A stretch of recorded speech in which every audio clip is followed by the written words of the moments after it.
Bismillah. Assalamualaikum warahmatullahi wabarakatuh. Innal hamdalillah nahmaduhu wa nasta'inu wa nastaghfiruhu wa natubu ilayh. Wa na'udzu billahi min shururi anfusina wa min sayyiati a'malina. Man yahdihillahu fala mudilla lahu wa man yudlil fala hadiya lahu. Asyhadu an la ilaha illallah wahdahu la syarika lahu wa asyhadu anna Muhammadan 'abduhu wa rasuluhu la nabiyya ba'd. Allahumma shalli 'ala Muhammad wa 'ala alihi wa sahbihi wa barik wa sallim wa man tabi'ahum bi ihsan ila yaumiddin wa ba'd. Fa inna khairal hadis kitabullah wa khairal huda hadi Muhammadin sallallahu alaihi wasallam wa syarrul umur muhdatsatuha fa inna kulla muhdatsatin bid'ah wa kullu bid'atin dhalalah wa kullu dhalalatin finnar. Alhamdulillah, kita dipertemukan Allah Subhanahu wa taala di dalam majelis ta'lim yang semoga kita mendapatkan doa-doa malaikat. Karena orang-orang yang hadir dalam majelis ta'lim adalah orang-orang yang mendapatkan doa malaikat agar mereka diampunkan oleh Allah Subhanahu wa taala dosa-dosa mereka. Dan para ulama kita katakan duduk dalam majelis ta'lim yang dibacakan kitabullah dan sunnah Nabi sallallahu alaihi wasallam lebih utama daripada salat sunat 60 rakaat. Itu tidak bermakna kalau sudah duduk ngaji tak solat sunat lagi ya. Tapi itu keutamaan yang diberikan oleh Allah Subhanahu wa taala, dan banyak ayat dan hadis tentang keutamaan orang-orang menuntut ilmu. Malam ini kita akan membahas satu persoalan yang mudah-mudahan bisa memberi manfaat bagi kita. Ini kita berbicara bagaimana kedudukan akal dalam Islam.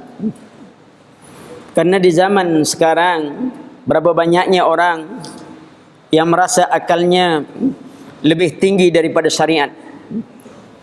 Sehingga setiap apapun dari ajaran syariat selalu dia timbang dengan akalnya. Apabila menurutnya tidak masuk akal, lalu dia menolak itu.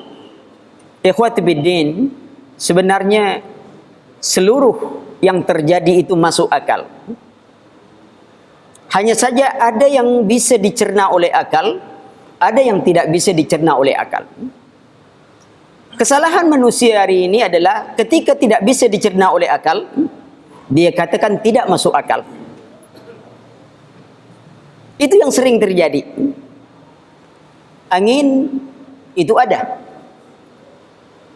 Siapakah yang bisa menggambarkan tentang bentuk angin? Tidak ada yang bisa menggambarkan bentuk angin. Masuk dalam kereta, kereta angin. Masuk dalam minyak, ya minyak angin. Kalau masuk perut kita, ya keluar angin. Masuk angin.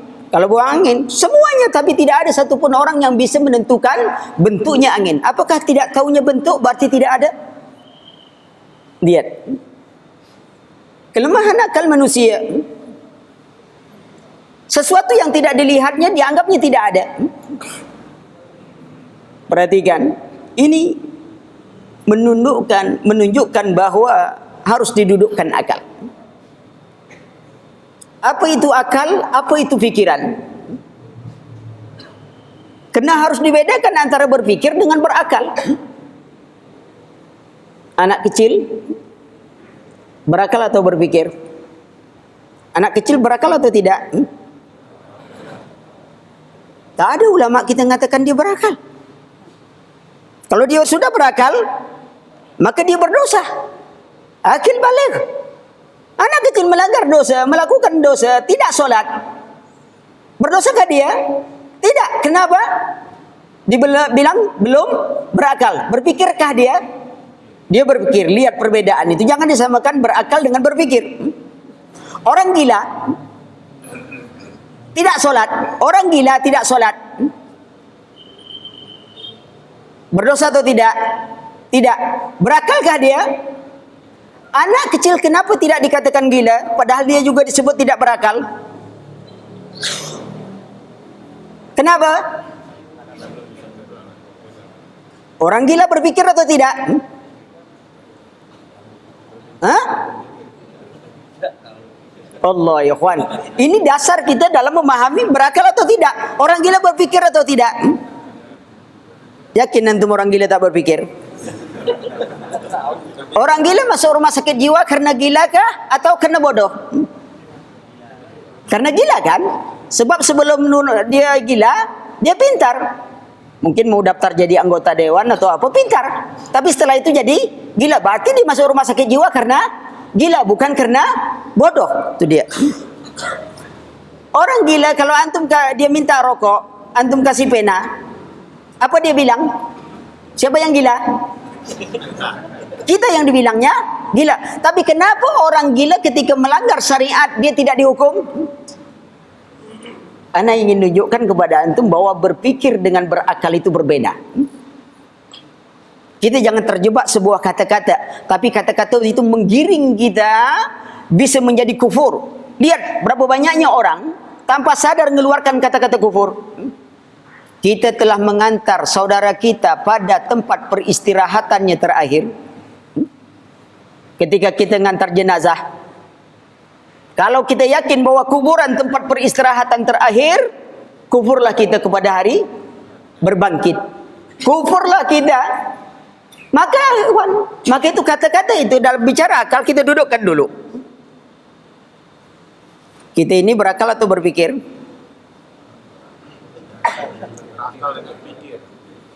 Antum lihat banyak orang tak sholat berakal atau berpikir? Dudukkan konsep dulu. Orang berpikir adalah orang yang mau memahami dirinya dan mau memahami apa yang di luar dirinya. Itu berpikir tuh. Maka itu kalau orang tak mau mikir, dia bilang, emangnya gue pikirin? Artinya saya tak mau ikut-ikut mikirin itu. Dia tidak mau memahami apa di luar dirinya, dia tidak peduli dengan itu. Berarti dia tidak berpikir. Orang berakal, dudukkan akal. Akal adalah alat untuk menerima syariat. Alat untuk menerima syariat. Setiap orang berpikir dia sudah punya alat. Anak kecil sudah ada alat untuk menerima syariat? Ada, tapi belum berfungsi sampai balik alat itu baru berfungsi. Kena dia beban. Orang gila sudah punya alat, tapi ketika dia melanggar syariat, kenapa tidak dihukum? Karena alatnya rusak. Maka antum kalau ingin melanggar syariat dan tidak berdosa,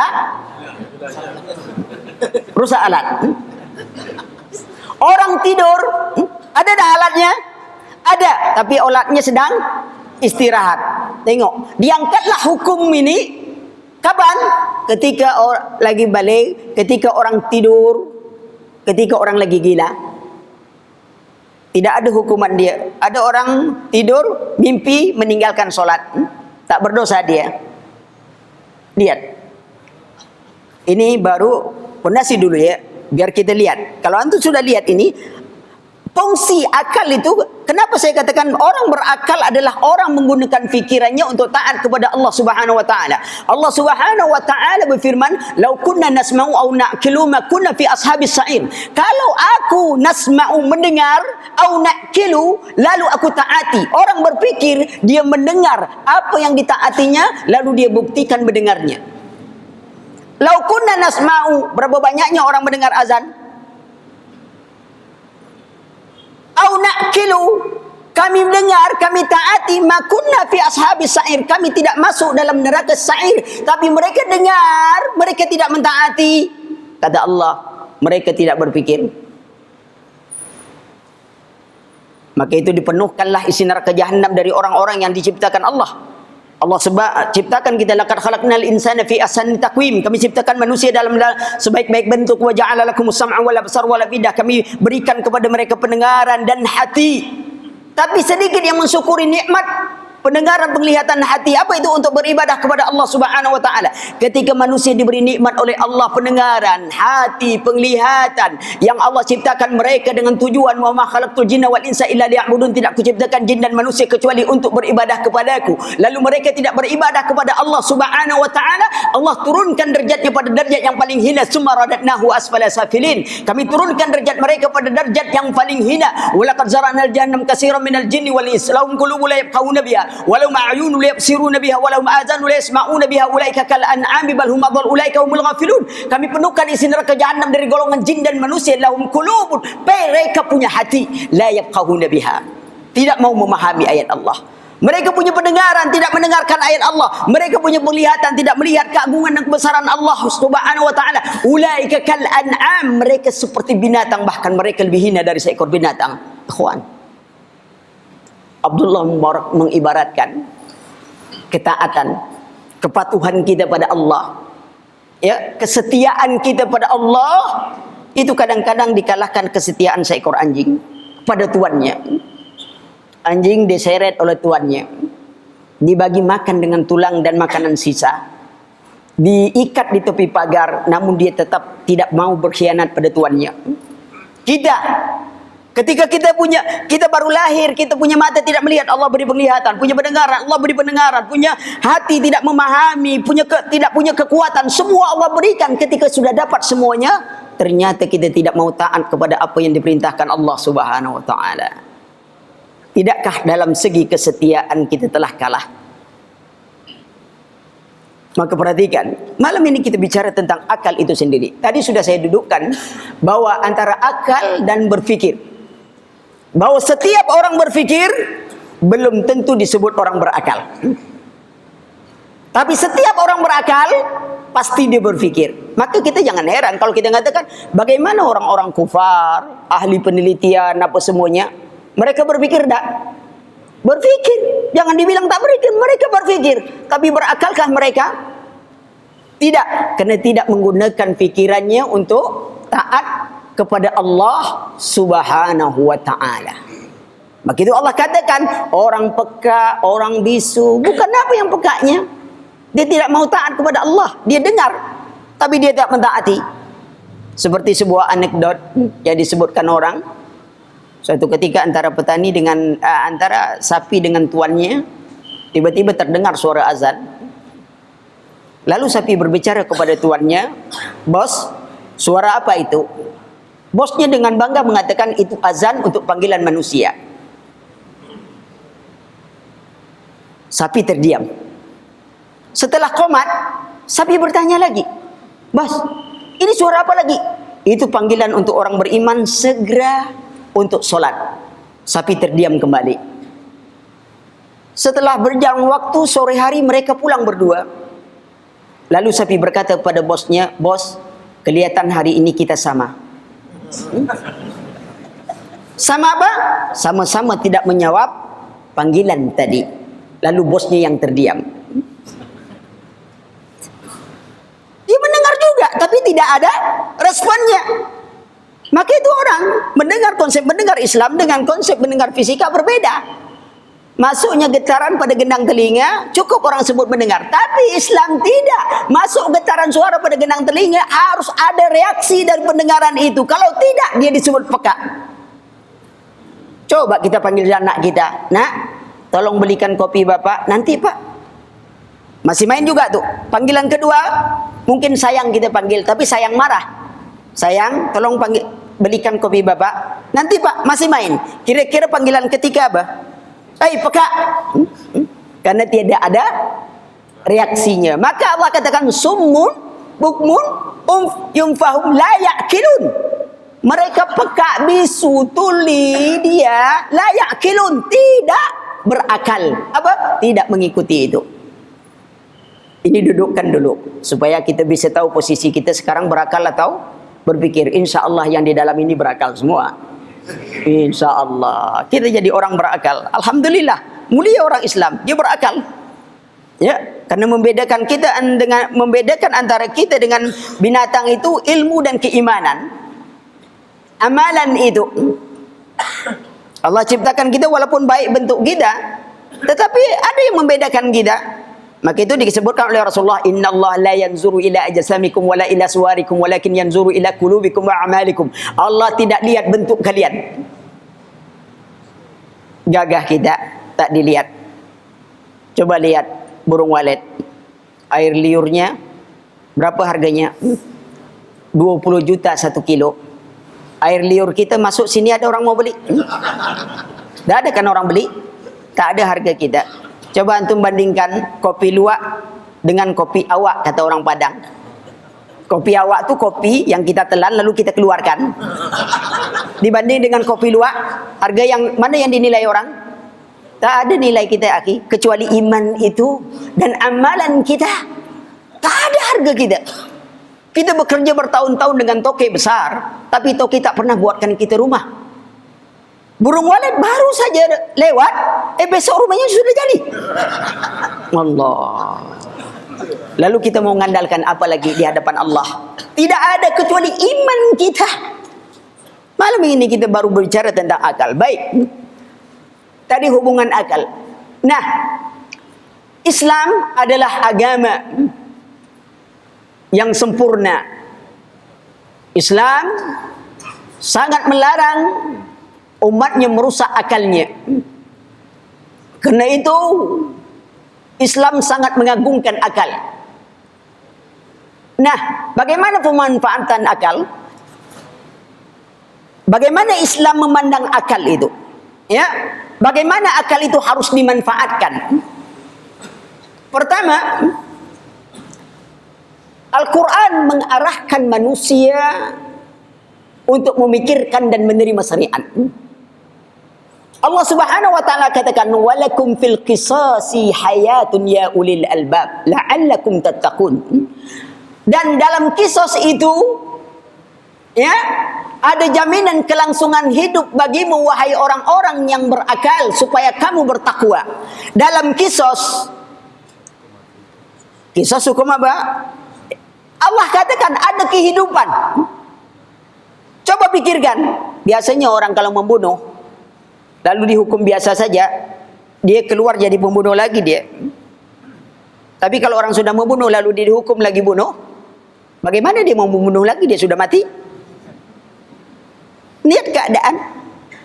Dalam kisos itu ada kehidupan. Kalau kalian berpikir ya ulil albab. Lalu Allah katakan, iya.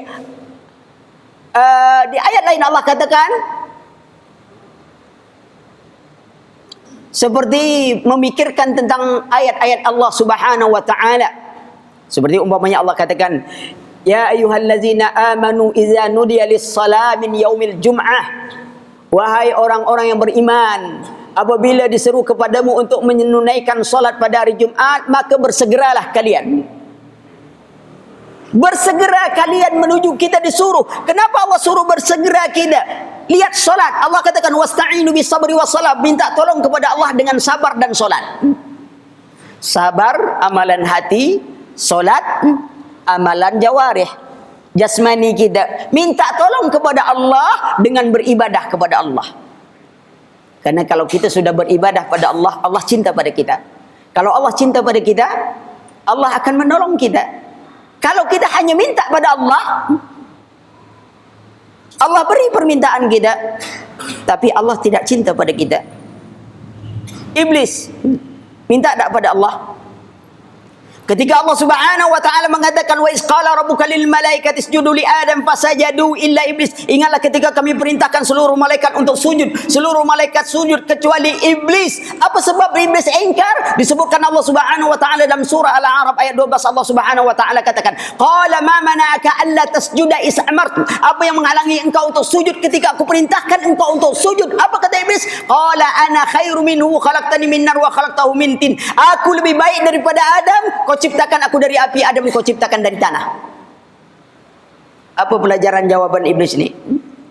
Yang pertama sekali menentang syariat dengan akalnya iblis. Syariat Allah menyuruh dia sujud kepada Adam, tapi iblis membantah syariat Allah dengan apa? Akalnya. Saya lebih baik daripada Adam. Engkau ciptakan aku dari api, Adam kau ciptakan dari tanah. Lihat, siapa yang pertama sekali menentang syariat dengan akal? Iblis. Tidak banyak muridnya sekarang. Semuanya diukurnya dengan akalnya. Bayangkan nanti. Azab kubur dia ingkari karena tidak masuk akal. Justru yang mengingkari azab kubur yang tak masuk akal. Dari mana sisi tak masuk akalnya? Coba tanya orang mengingkari azab kubur. Anda yakin tak Allah Maha Kuasa? Yakin? Menurut anda siapa yang azab dalam kubur? Allah memerintahkan untuk diazab dalam kubur. Kalau anda yakin Allah Maha Kuasa, lalu anda mengingkari azab kubur, berarti anda mengingkari kekuasaan Allah. Itu yang tidak masuk akal. Karena azab kubur itu masuk akal, tapi tidak bisa dicerna oleh akal. Tapi adakah contoh untuk akal? Ada. Hanya kita tidak bisa permisalan. Contoh, kalau kita mau tidur, doa kita, doa tidur, apa dia? Bismika Allahumma ahya wa amut. Hidup, mati. Maknanya tidur adalah gambaran kematian. Coba kita perhatikan.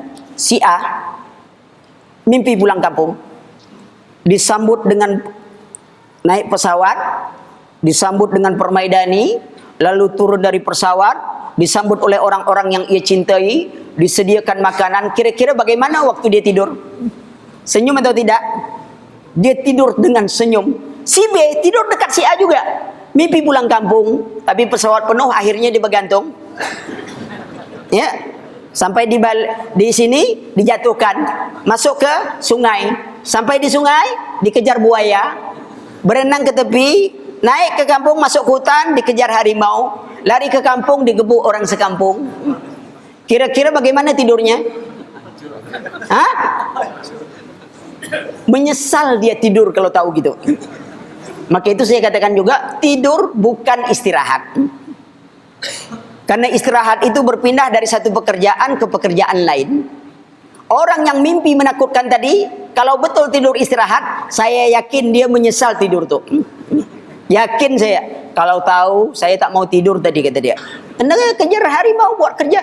Tetapi pernyataan, apakah dia betul-betul dikejar? Apakah betul-betul dia pergi? Tapi kenapa dia merasakannya? Itu sebuah gambaran dari azab kubur. Tapi azab kubur bukan mimpi, itu realita kenyataan. Kalau tak percaya mati aja dulu. Ya, perhatikan.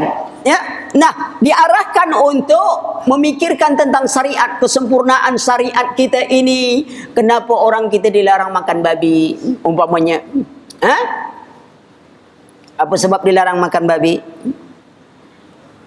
Agar sifat babi itu tak lengket pada kita. Itu hikmah paling besar. Sifat yang binatang yang kita makan itu supaya tidak lengket pada diri kita. Antum bedakan, kenapa kita makan ayam boleh? Ayam punya sifat cemburu, ikhwan. Ayam, 1 ekor ayam jantan, 4 ekor ayam betina. Datang ayam jantan lain, apa yang terjadi? Dia akan bertarung sampai tetes darah penghabisan, tau? Istrinya mau diganggu, jangan sembarangan. Tapi babi, enggak. Babi jantan, babi betina, masuk jantan lain, dia bantu ngerjain betinanya. Sifat itu, kalau kita makan, takut sifat itu lengket pada diri kita, tak punya rasa cemburu. Tak ada rasa cemburu. Istri dicium di depan dia biasa saja, persahabatan saja namanya. Tapi orang Islam, enggak. Tengok. Padahal ayam itu termasuk hewan yang paling malang, tau? Semua jelek-jelek pada hewan, pada ayam. Wanita nakal di kampus jadi ayam kampus. Antum jalan kaki tak pakai sepatu disebut kaki ayam. Bayangkan antum sudah itu flu burung, masalah ayam yang kena bakar. Tapi ketika telur, capek-capek ayam menelurkan, sapi punya nama. Telur mata sapi. Kan itu telur ayam itu. Telur ayam kan? Belum pernah antum pergi kedai makan, antum bilang, tolong sediakan telur mata ayam. Tak ada orang bilang. Tetap telur mata sapi. Namun demikian, sang ayam tetap mempertahankan auratnya. Antum tak pernah melihat ayam betina lewat depan ayam jantan buka paha. Antum perhatikanlah kalau ada.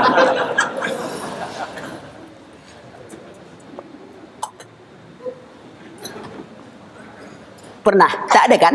Kalau mau lihat pahanya, langkahi dulu mayatnya. Dipotong dulu, terserah antum. Wallah, dipertahankan dirinya sampai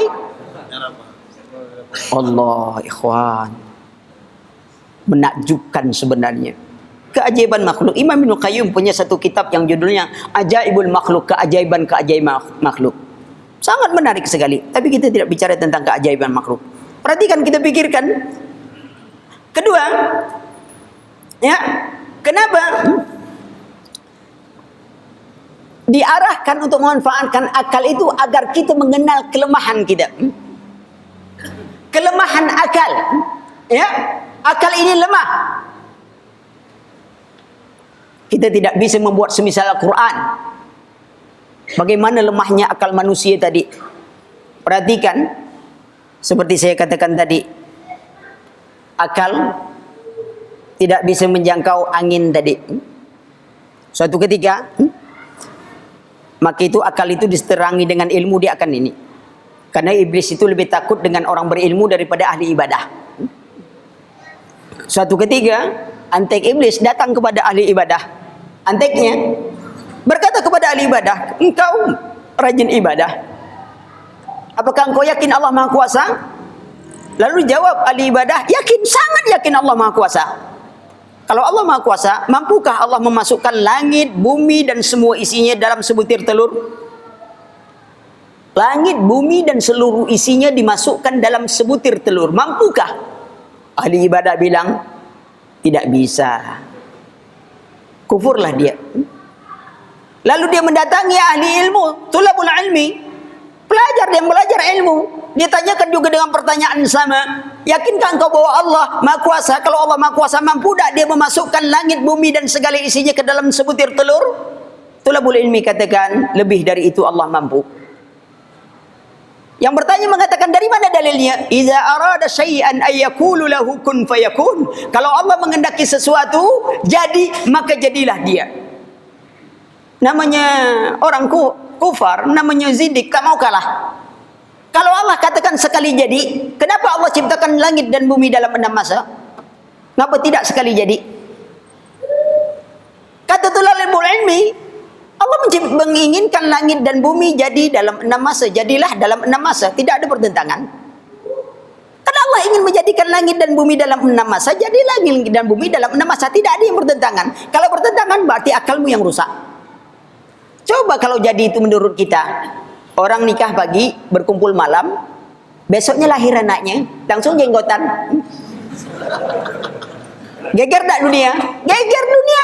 Tapi jadi itu menurut Allah, bukan jadi menurut kita. Itu keadilan Allah. Ada orang bertahun belum dapat anak, itu keadilan Allah. Jadinya menurut Allah, bukan menurut kita. Tak bisa diukur dengan akal. Kelemahan akal kita tidak bisa. Maka itu dikatakan Rasulullah SAW, tafakkaru fi khalqillah wa la tafakkaru fi zatihi. Berpikirlah tentang makhluk ciptaan Allah, jangan coba-coba memikirkan tentang zat Allah, karena akal kita ini terbatas. Tadi angin saja sudah tak bisa kita cernakan. Kita setiap hari melihat listrik. Mana wujud listrik sebenarnya? Itu lampu listrik. Coba kalau tak ada minyak saja, sudah tak bisa hidup dia. Mana listrik sebenarnya? Tak bisa dicerna oleh akal kita. Kalau dalilnya apa? Harus dilihat. Coba lihat. Kita punya roh tak? Pernah tak kita melihat roh kita? Pernah mendengar suaranya?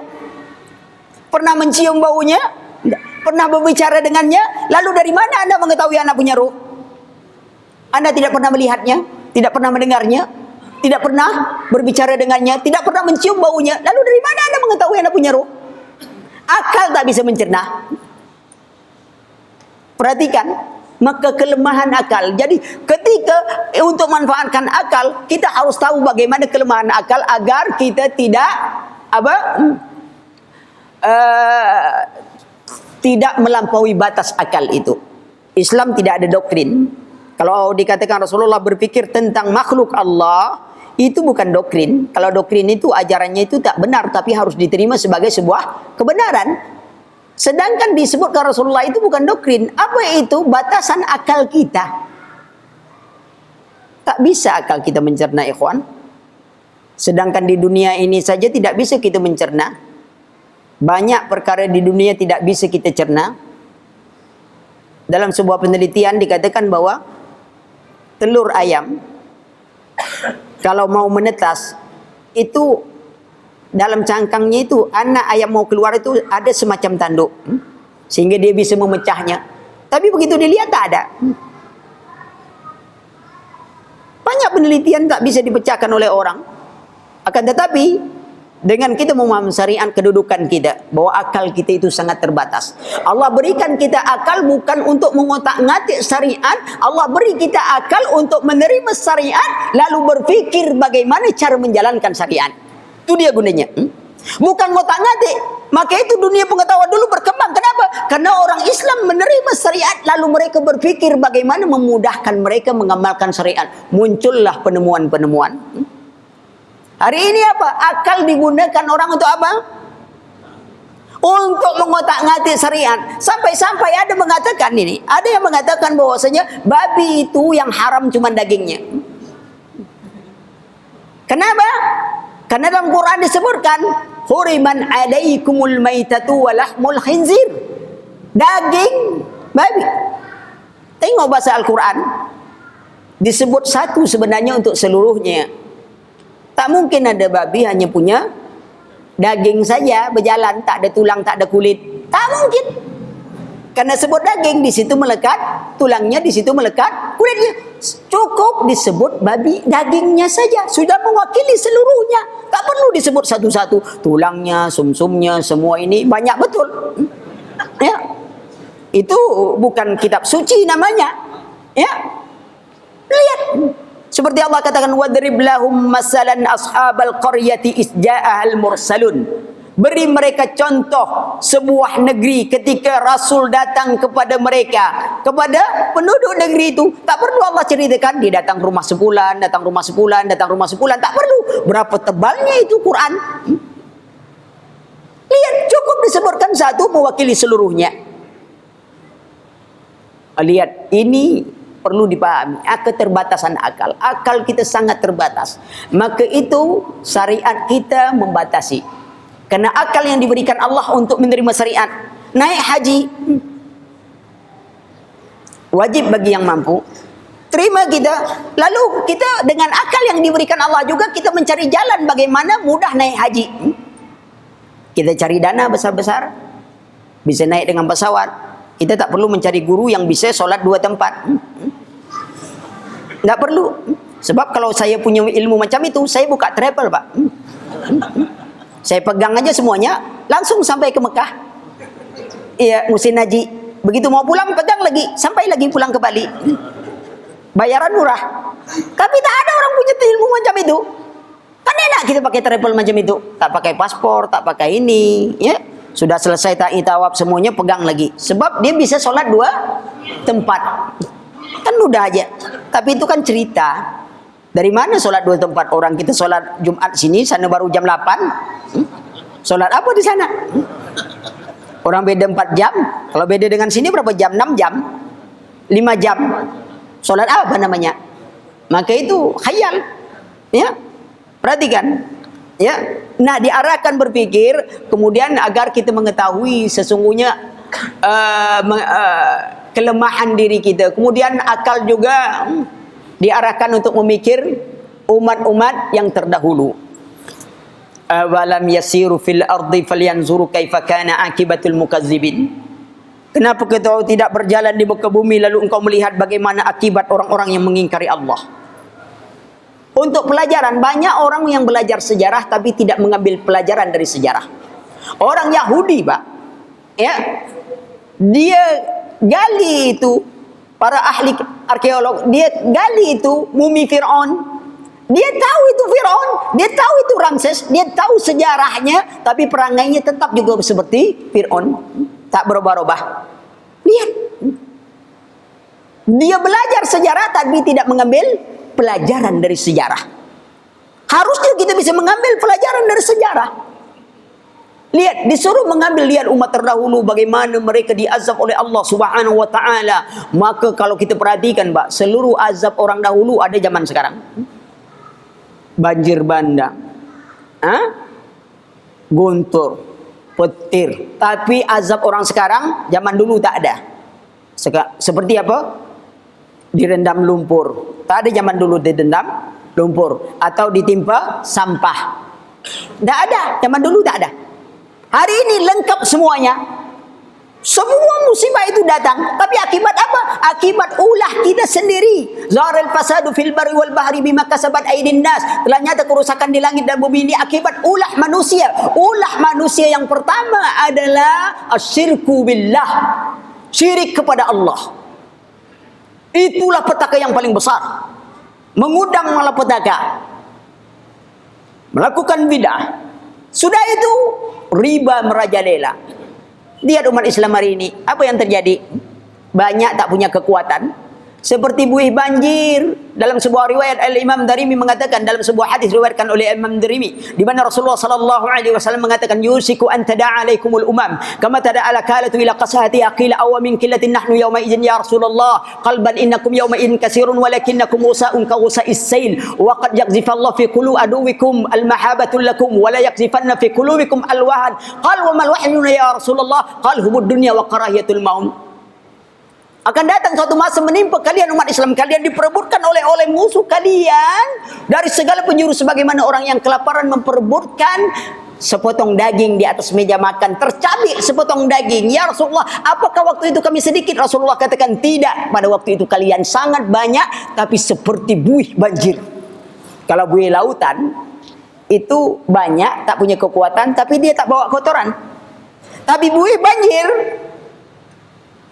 banyak, tak punya kekuatan, tapi dia membawa kotoran. Apa kotoran yang ada kita? Syirik, khurafat, bid'ah. Semua ramalan kiamat Allah bilang, Rasul bilang hari kiamat dia belum yakin. Tapi kalau paranormal yang sudah bilang, paranormal Pak, bukan paranormal, paranormal. Yang hadir ini normal semua kan? Iya, paranormal sekalian. Itu antum para paranormal. Paranormal sekalian, kan normal semua nih. Ya, paranormal sekalian. Itu makanya. Ya. Perhatikan, yang paranormal itu kita. Kalau orang tahu nasib orang lain tapi dia tak tahu nasib dia, itu tak normal namanya. Perhatikan. Berita Allah, hari kiamat datang, mereka tak yakin. Ya. Bayangkan antum, ini keadaan kita, keadaan kaum muslimin penuh dengan kotoran. Surah itu Allah cabut rasa takut dari musuh kalian, lalu dicampakkan pada dalil hati kalian. Apa itu? Al-wahan. Apa wahan itu? Cinta dunia, takut mati. Tak tanggung cinta dunianya. Kita ini dari dunia kepada dunia dan kepada dunia, untuk dunia kepada dunia ke dunia. Sampai dalam solat pun dunia itu tak tinggal. Ya, coba, kenapa kita tak khusyuk dalam solat? Salah satu sebabnya hati kita itu rusak, hati kita itu sakit. Kenapa dia bisa sakit? Karena kita selalu membawa dunia dalam ibadah kita. Coba bayangkan, baru dapat gajian, Bapak pergi ke pasar, mau beli barang yang sudah 10 tahun dicari, baru hari ini ketemu. Begitu sudah tawar mau bayar, ternyata dompet tak dibawa. Balik dulu cari dompet, tak tahu tadi mana letaknya dompet. Semua orang di jalan ditanya, tak jumpa juga. Tiba-tiba terdengar suara azan. Cari dompet atau solat dulu? Insya Allah solat dulu, karena selama ini sudah ngaji, solat dulu. Kalau ditanya, Pak, sudah ketemu dompetnya? Kira-kira apa ngomongan kita? Karena kita sudah ngaji, sudahlah. Kalau hilang, tidak rezeki, itu sudah takdir Allah. Iya. Seolah-olah ikhlas. Yang ngomong itu lisan atau hati? Hati kita sedang jatuh cinta pada dompet. Allah ikhwan, karena cinta kita pada dompet tadilah, itulah makanan syaitan. Apa kata Imam Ibnu Qayyim? Orang yang punya penyakit dalam hati itu seperti megang sepotong daging atau tulang makanan anjing. Syaitan itu, iblis itu adalah anjing yang kelaparan. Kira-kira kalau ada anjing mendekat, lalu kita usir dia pergi, tapi makanannya masih di tangan kita, lari atau tidak? Tidak lari. Bukankah kalau baca ayat Allah seharusnya syaitan lari? Tapi kenapa ketika kita sholat baca Al-Fatihah setan tambah mendekat? Sebabnya kita sedang jatuh cinta pada dompet, dan itulah makanan syaitan. Itu yang menyebabkan kita tidak khusyuk. Padahal kita sudah ikut pelatihan solat khusyuk, tambah tak khusyuk lagi. Bayangkan, kenapa hati kita itu tidak dibersihkan? Mulai dengan alhamdulillahirabbil alamin. Nah, mulai terbayang sikit dompet itu di mana tadi. Begitu selesai, amin, senyum. Rupanya dompet sudah dapat. Allah. Kalau ditanya, Pak, sudah ketemu dompetnya? Sudah. Di mana cari? Sebentar dalam solat. Mulai dari takbiratul ihram sampai salam, dompet saja yang ada sebentar, kata dia. Allah. Kira-kira pernah tak ngalami seperti itu? Bukan pernah ya, tapi sering ya. Allah, ikhwan. Apalagi kalau pergi taklim itu dengan niat nak nagih hutang. Wah, itu tak khusyuk tuh. Yakin kalau sab belakang, kemudian yang nak ditagih itu sab depan, itu bukan mandang ke bawah, itu mandang ke depan. Amin, kuat amin, berarti masih ada dia. Begitu rakaat kedua, amin. Rupanya yang ditagih itu sudah hilang, tak kemana perginya. Allah, gimana kita ini ibadah kepada Allah? Ya, nanti kita akan bicara yang lebih tentang itu. Tapi ini tentang akal dulu. Diarahkan untuk memikirkan umat-umat terdahulu, ya. Kemudian dia diarahkan untuk mentadabbur Quran, mentadabbur. Nanti kita ada bicara tentang Al-Quran dan sains. Bagaimana fungsi Al-Quran dan sains? Orang terlalu mengagumi sains sehingga mereka menganggap sains lebih tinggi daripada Al-Quran. Saya contohkan satu aja lah, Pak. Ini kalau yang tidak sepaham dengan saya tak masalah, bicarakan saja.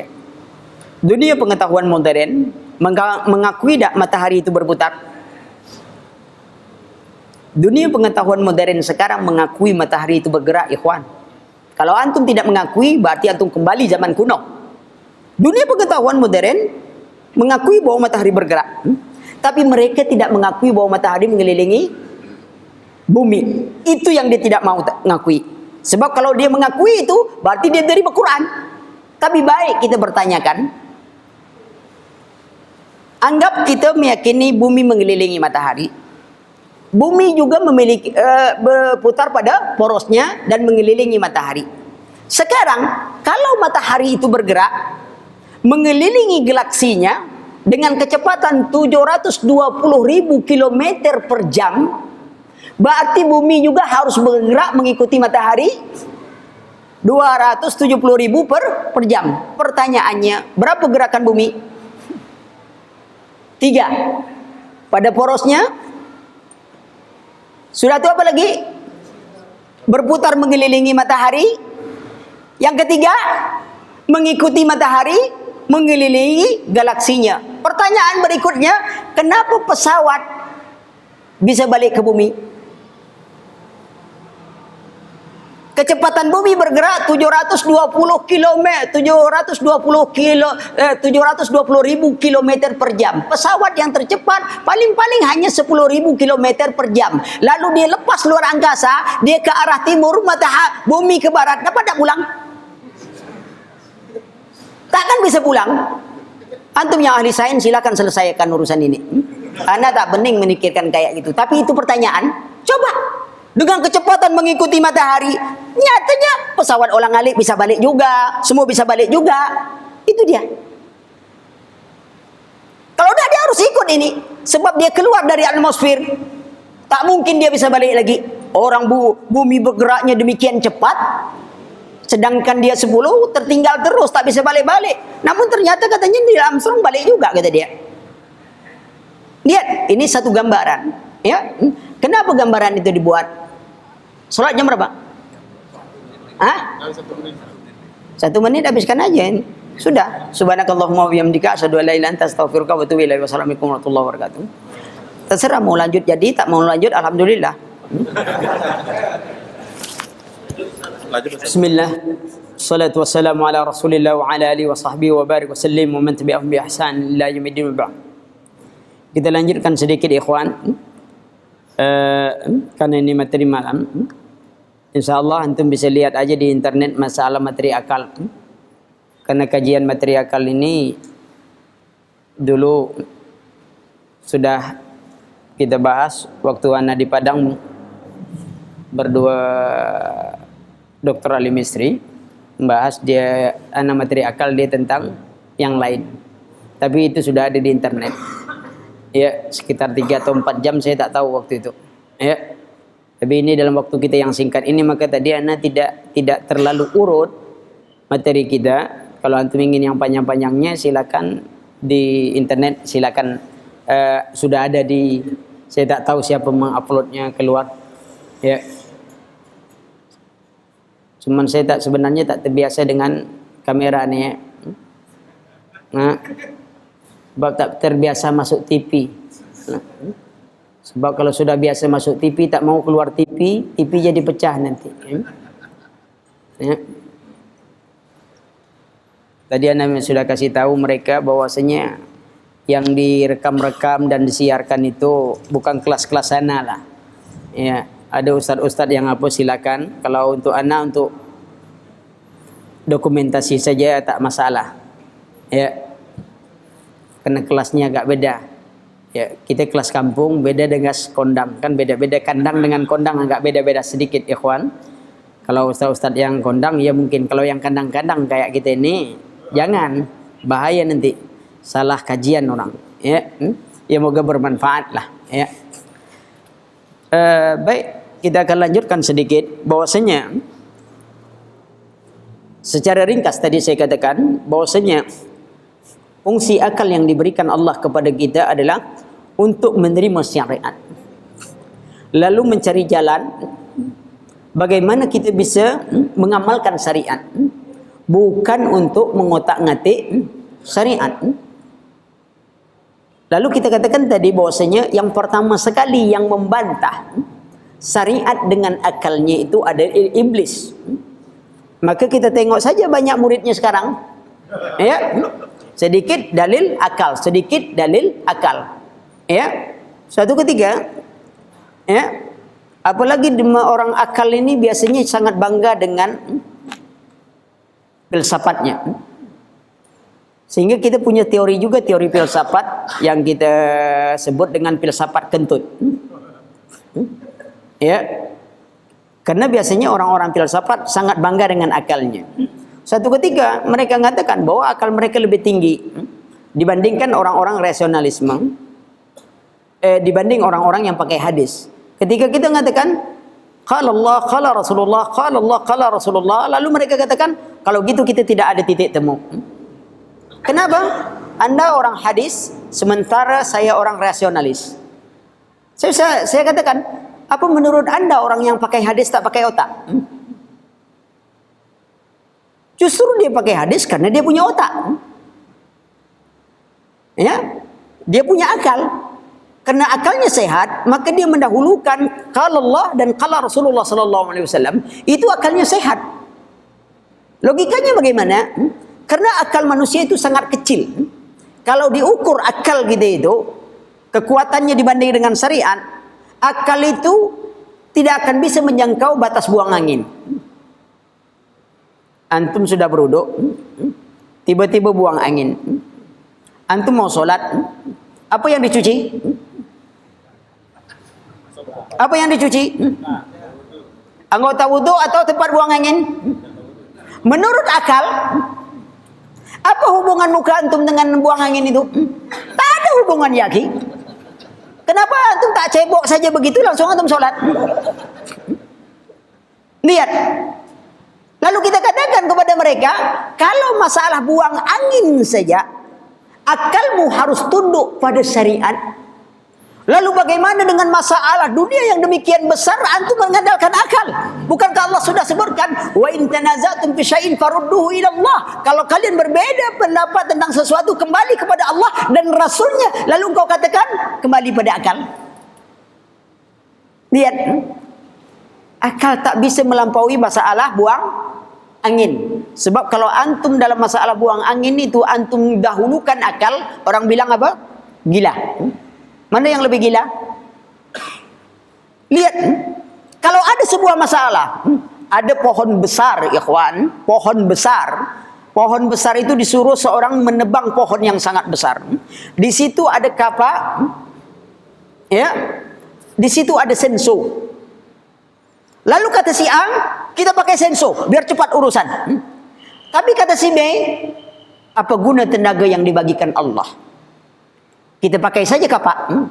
Kira-kira mana yang gila antara dua ni? Si A atau si B? Yang mau motong pohon besar dengan kapak atau pakai chainsaw? Pakai kapak. Sekarang masalah dunia yang demikian besar, Allah katakan kembali kepada Allah dan Rasulnya. Lalu dia katakan, apa guna otak yang dibagikan Allah?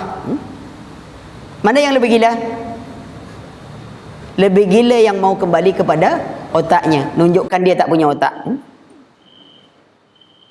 Sebab akal itu terletak pada ketaatan. Karena akal itu tidak terletak pada otak. Udang punya otak tak? Udang punya otak. Tapi ada tak yang mau orang dibilang otaknya otak udang? Tak ada yang mau. Dasar otak udang tak mau. Padahal udang punya otak. Tak mau orang. Pada ketaatan, maka Allah sebutkan tadi, lau kunna nasma'u au na'qilu ma kunna fi ashabis sa'ir. Kalau kami mendengar, kami mentaati, kami tidak masuk dalam neraka sa'ir. Lihat, dia mendengar, ada taatnya, semuanya dia terima. Apa yang diberikan oleh Allah Subhanahu wa taala dia taati. Lalu dia mempelajari dengan akal, dengan beban syariat tadi, dengan fikirannya dia mempelajari, dia mau mempelajari agamanya, kemudian dengan akalnya dia tunduk pada agamanya. Baru dia katakan berakal. Sebab kalau soal fikir memikir, binatang kini banyak juga yang berpikir. Ketika gunung akan meletus, monyet lari turun semuanya. Tapi sakti mandraguna tak mau lari-lari. Dia berpikir tak monyet. Orang bilang tak berpikir. Tapi kenapa dia takut? Oh, itu instingnya. Kalau gitu kalah insting manusia dengan insting monyet. Lihat. Kelemahan akal ini menunjukkan bahwa kita harus mengikuti apa yang ditentukan oleh Allah Subhanahu wa taala. Ketika ada dalil yang belum kita pahami, jangan disalahkan dalil. Yang rusak itu akal kita. Rasa-rasanya bertentangan lah. Tak masuk akal. Dari mana saya katakan tadi? Dari mana Anda mengatakan tidak masuk akal?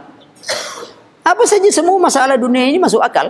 Cuman ada yang bisa dicerna oleh akal, ada yang tidak bisa dicerna oleh akal. Hanya saja manusia ketika tak bisa dicerna oleh akalnya, dia bilang tidak masuk akal. Itu yang jadi masalah. Tak bisa pikirkan gimana bentuk ini, lalu tak bisa. Tunduk kepada syariat. Karena akal, kenapa kita dudukkan persoalan ini dahulu? Ya, karena banyak orang hari ini semuanya dihitungnya akal. Ya, disuruh tengok para ulama kita itu kalau pakai logikanya sangat tajam. Semuanya mau diakal-akali. Para ulama kita bukan mendahulukan akalnya, tapi kecerdasan akalnya itu dibuktikan dengan apa? Dengan tunduknya dan mendahulukan syariat. Itu menunjukkan cerdasnya akal. Ngapain susah-susah memikir? Ada orang ini ada alat hitung, ya, komputer kah atau apakah, ya, kalkulator. Lalu dia ngitung banyak-banyak, kalkulator depan dia. Dihitung banyak-banyak, terus tambah sekian, tambah sekian, tambah sekian. Kira gantung, dia itu orang pintar atau orang bodoh? Di depan dia ada alat hitung, nak cepat hitung, mesti orang bilang, dasar bodoh. Dia nak main akalnya saja. Kali ini, kali ini, kali ini. Tengok. Sekarang ada di depan kita kitabullah dan sunnah Nabi sallallahu alaihi wasallam. Maka dahulukan ini. Kalau dia tidak sanggup kita cerna, maka menunjukkan ketinggian kitabullah dan sunnah Nabi sallallahu alaihi wasallam.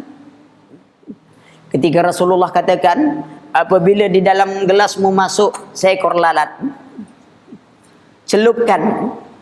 Apa kata akal? Akal yang fasik. Apa kata dia? Masak kotor. Lalat ditenggelamkan lagi, ya, bukankah lalat itu sangat hinggap di tempat yang jorok? Apa semuanya? Akal waktu itu sebenarnya tidak bisa menjangkau ketinggian hadis. Lalu dunia pengetahuan modern apakah mengingkari itu? Tidak. Ternyata setelah diteliti oleh dunia pengetahuan modern, benar. Karena lalat itu tidak pernah hinggap dari satu yang kotoran ke kotoran lain, kecuali dia hinggap dengan sebelah sayapnya. dan sebelah sayapnya lagi itulah penawarnya. Diteliti, lalu diteliti lagi oleh dunia pengetahuan modern. Ternyata luka yang susah disembuhkan itu kalau dikurumuni lalat justru bisa cepat sembuhnya. Kini ada terapi belatung. Bayangkan antum, ada terapi belatung. Siapa yang tak tahu dengan belatung? Orang yang kena diabetes langsung diterapi dengan terapi belatung. Digigit oleh belatung itu dagingnya di tepi-tepi itu, kemudian tumbuh lagi daging itu. Itu penelitian. Satu yang datang penyakit jadi obat. Sengat lebah sakit enggak? Obat enggak sekarang? Terutama orang kurus. Sengat lebah jadi gemuk. Tapi dia obat. Ada akupuntur dengan sengat lebah. Lihat, satu penyakit. Lalu di tubuh kita ketika suntik cacar, itu disuntik penyakit atau obatnya? Kumannya masuk. Lihat, bukan satu hal mustahil. Dunia modern sudah mengakui. Hanya akal-akal yang tak berkembang saja mengingkari. Kenapa Rasulullah dulu menyebutkan itu? Menunjukkan ketinggian hadis Nabi SAW. Akal belum sanggup, seharusnya sami'na wa ata'na. Itu yang harus dikatakan. Bukan, wah, masak. Wah, dalilnya masak. Mana ada pakai dalil masak-masak kecuali untuk makan? Tak ada dalil masak-masak sekarang. Dalil yang sahih dan dhaif. Jangan pakai dalil masak-masak. Ya, masak begini, masak begitu. Memangnya kita mau makan? Enggak kan? Perhatikan, subhanallah. Maka itu kita dapatkan nanti, mungkin nanti saya katanya ada materi sains dalam Islam. Kalau kita bicara Al-Quran dan sains, nanti baru saya singkap bagaimana temuan-temuan ini sebenarnya telah didahului oleh Islam. Tetapi kita tidak jadikan Al-Quran sebagai ayat sains. Ini kesalahan lagi gitu. Saking semangatnya akhirnya dicari semua penemuan dalam Al-Quran. Ayat tolak peluru ada tak dalam Qurannya? Ada. Mana dia? Ma ramaita isramaita walakinallaha rama. Bukan engkau melempar waktu melempar itu, tapi Allah lah melempar. Ayat tolak peluru itu namanya. Dicari lagi, ada tak ayat peragawan? Dicari-cari rupanya ada. Kisah Nabi Yusuf yang lewat depan perempuan. Jadi yang lain cari lagi apa? Ayat batu bata. Dicari-cari ada juga rupanya. Apa? Ketika Fir'aun berkata kepada Haman, "Ya Haman, auqidli 'ala tin." Ya Haman, bakarkan olehmu untukku tanah liat. Tanah liat bakar jadi batu bata. Jadi ayat batu bata. Ini takwil. Dilarang berbicara Al-Quran demikian. Man qala fil Quran bi ra'yihi aw bima la ya'lam falyatabawa ma'adahu minan nar. Siapa bicara tentang Al-Quran dengan akalnya atau tanpa ilmu, sediakan tempat duduknya dalam api neraka. Jangan main sembarang-sembarangan saja. Akhirnya para dukun pun pakai ayat Quran. Oh, ingin ilmu kebal api, amalkan. Kul ya narukuni bardaw wa salaman alayya. Baca 1000 kali. Allah. Doa supaya dicintai gadis. Zina linnasi hubus syahawat minan nisa wal banina. Wah. Jadi Allah, ikhwan. Jadi ilmu semuanya dapat. Ya. Ingin ilmu hilang, baca surah Yasin. Allah. Lihat.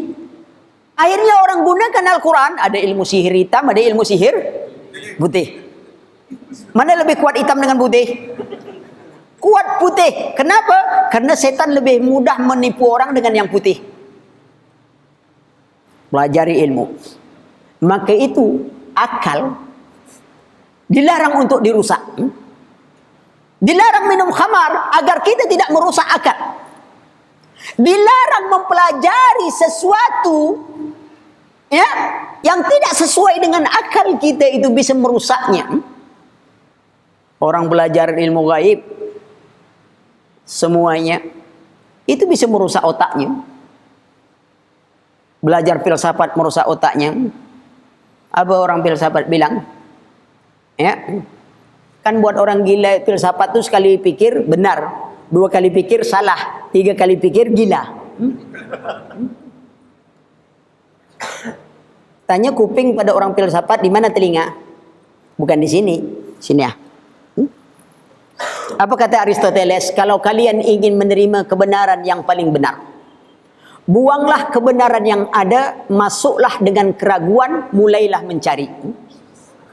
Anda akan mendapatkan keyakinan. Siapa mahasiswa pernah kuliah filsafat? Gitu dah Aristoteles bilang. Kalau belum, belajar lagi filsafatnya. Tapi ilmu itu tak bisa antum amalkan, ikhwan. Coba antum pulang ke rumah, bilang sama bapak antum, Pak, semenjak saya dapat ilmu filsafat, kata Aristoteles, buang keyakinan yang ada, masukkan keraguan, mulai mencari. Saya jadi ragu bapak saya atau tidak. Bisa tak diamalkan? Tak bisa diamalkan. Mungkin bapak kita bilang, saya juga nak sebelum engkau belajar filsafat, saya yakin anak saya. Tapi nengok kayak ini, anak siapa kau sudah? Islam tidak membutuhkan itu ya kawan. Tidak membutuhkan itu. Ya, memang akal kita tidak boleh antum pakai akal. Sebab kadang-kadang kalau tak pakai akal gimana kita? Tetapi ingat, ketika akal itu ditemukan dengan syariat, dia harus tunduk pada syariat. Tak perlu antum lagi kalau ketika sudah temu dengan syariat, antum mengakal-ngakali syariat. Enggak. Tunduk pada syariat.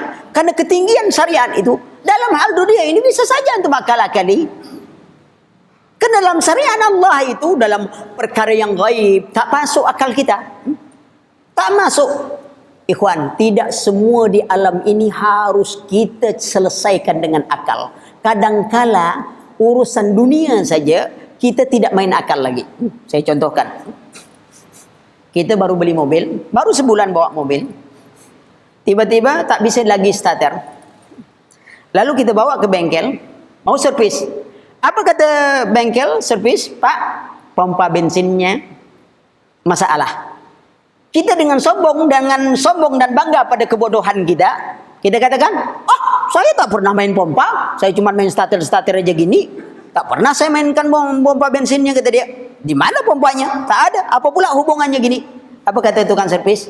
Bapak kalau pintar, baikkan aja sendiri, ngapa bawa sini? Akhirnya kita menyerah. Sudahlah, saya menyerah. Pokoknya apa saja yang kau bilang rusak, rusaklah di situ. Penting perbaiki. Akhirnya kena tipu kita. Apa yang kita dahulukan? Apa yang kita dahulukan itu? Keyakinankah? Kepercayaankah atau akal? Kepercayaan. Kenapa kita yakin serahkan kepercayaan? Karena akal kita sudah tak bisa mencerna. Apa hubungannya? Tapi dia tahu. Lihat. Dalam urusan dunia seperti itu kita. Lalu bagaimana dalam urusan agama ini kita nak mainkan akal kita, ya kawan? Seharusnya kita lebih menyerah. Ketika Allah katakan tentang hari berbangkit, tentang hari kiamat, tentang sorga, tentang neraka, semuanya diberitakan itu berita gaib. Seharusnya tak ada lagi pikiran kita. Kenapa? Allah yang memberitahukan kepada kita. Sebagaimana tukang bengkel tadi. Kita serahkan pada dia. Namun ketika Allah mengatakan, kita tak yakin. Orang kalau Allah dan Rasul katakan hari kiamat itu banyak tandanya. Wanita berpakaian tapi telanjang, tak yakin juga orang. Ya. Tapi kalau ada profesor mengatakan kiamat akan terjadi. Kenapa? Profesor A mengatakan bahwasanya daya tarik matahari itu semakin hari semakin kuat. Sehingga semua benda yang mengelilingi matahari itu disedot oleh matahari, terjadilah hari kiamat. Terjadi benturan. Orang katakan mantap ini profesor. Profesor B mengatakan daya tarik matahari semakin hari semakin kurang. Akhirnya semua orbit planet yang biasanya ditarik matahari lepas, terjadi tabrakan. Ini mantap lagi. Dua profesor yang berbeda pandangan, semuanya mantap. Bayangkan antum, Allah yang mengatakan ditambah dukun pula. Bilang tanggal 9 bulan 9 tahun 1999 jam 9 lewat 9 kiamat terjadi. Percaya semua tuh. Kemarin tahun 2013 akan kiamat katanya. Ternyata tukang ramal kiamat duluan. Lihat. Maka dudukkan dulu. Jadi ketika kita bicara dalil dengan akal, maka tunduklah akal itu dengan dalil dengan berbagai alasan. Ana rasa itu dulu, nanti kita tanya jawab sedikit. Karena waktu cuma 8:30.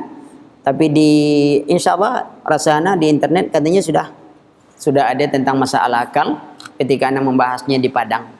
Ya, Anda rasa itu dulu. Ada waktu tersisa sekitar 20 menit. Kita bisa tanya jawab. Kata orang Melayu, malu bertanya sesat di jalan. Banyak bertanya malu di jalan. Tak mau bertanya, jalan-jalan sajalah.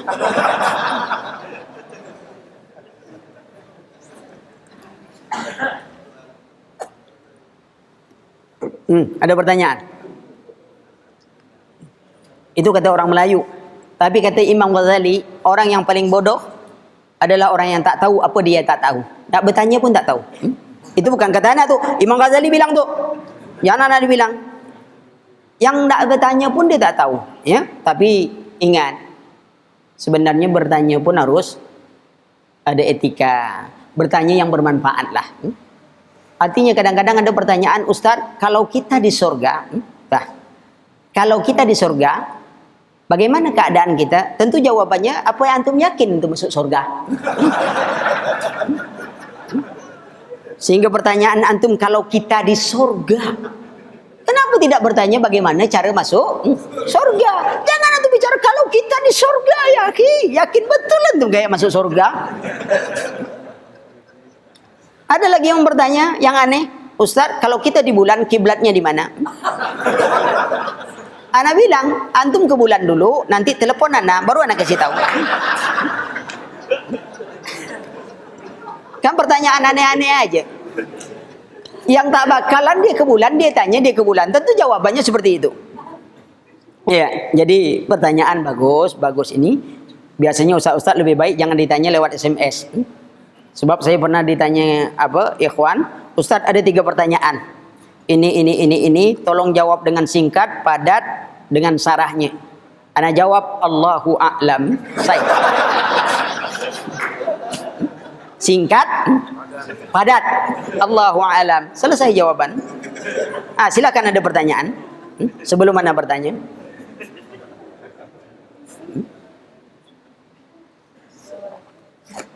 Mungkin saat ini tak salah bertanya dulu. Besok-besok kita bisa bertanya. Ya mudah-mudahan lah. Soalnya anak agak capek juga sekarang. Afwan ya, karena anak kemarin di Makassar itu 6 hari. Jadi ngisi juga. Tadi baru pulang dari Makassar kemari. Mudah-mudahan besok pagi apa materi? Apa materinya besok? Ad-Dinun Syah. Ya bagus. Insya Allah. Kita mudah-mudahan bermanfaat semuanya bagi kita. Ya. Subhanakallahumma bihamdika asyhadu an la ilaha illa anta astaghfiruka wa atubu ilaik. Wassalamualaikum warahmatullahi wabarakatuh. Subuh ya? Oh, subuh.